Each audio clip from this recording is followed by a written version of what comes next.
আজ মেধা অন্বেষণ 2025 পরীক্ষাটির 12 নম্বর প্রশ্নের উত্তর। এখানে প্রদত্ত চিত্র, এখানে ছবিটা দেয়া আছে। সেখানে ABED একটি সামান্তরিক এবং যার AB = D = 10 সেমি বলা আছে এবং BC ত্রিভুজের ক্ষেত্রফল 72 বর্গ সেমি বলা আছে, C 16 সেমি। তাহলে ABCD ট্রাপিজিয়ামটার ক্ষেত্রফল কত? অপশানগুলো কি দেওয়া আছে? এতে 162 বর্গ সেমি, বিতে 163, সিতে 164 আর ডিতে 165, প্রত্যেকটাই বর্গ সেমি। এবার আমরা জানি যে এখানে ত্রিভুজের ক্ষেত্রে তার একটা বাহুর দৈর্ঘ্য দেওয়া আছে আর ক্ষেত্রফল দেওয়া আছে, তাহলে উচ্চতাটা দেওয়া নেই। আমরা যদি ত্রিভুজের উচ্চতা h ধরি, তাহলে আমরা হাফ ভূমি ইন্টু উচ্চতা ফর্মুলা করে h এর মানটা বার করতে পারছি, কারণ c এর মান 16। তাহলে হাফ c ইন্টু h করেছি, h হলো তোমার 172 × 144/c, সির মান বসিয়ে দাও 16, তাহলে 9 সেমি।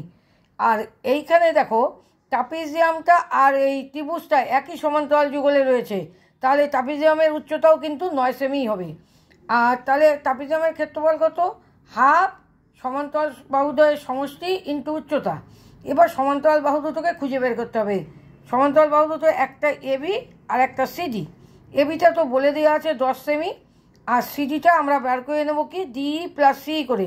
তাহলে D 10 বলা আছে, C 16 বলা আছে, তাহলে সিডিটা হয়ে গেল DC 10 + 16 সেমি, 26 সেমি। তাহলে ট্রাপিজিয়ামের ক্ষেত্রফল অবশেষে কী হলো? ABCD ট্রাপিজিয়ামের ক্ষেত্রফল হলো হাফ AB + CD ইন্টু উচ্চতা h। এইচটা 9 সেমি আমরা আগেই বের করেছি, তাহলে হাফ 10 + 26 ইন্টু 9 বর্গ সেমি। তার মানে কি হলো?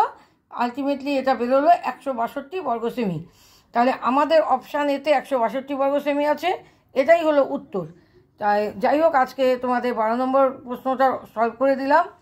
তোমরা ভালো করে অঙ্কটা বুঝিয়ে দেখবে আর চ্যানেলটা সাবস্ক্রাইব করে নেবে, লাইক দেবে, হ্যাঁ, ভিডিওগুলোকে লাইক দেবে।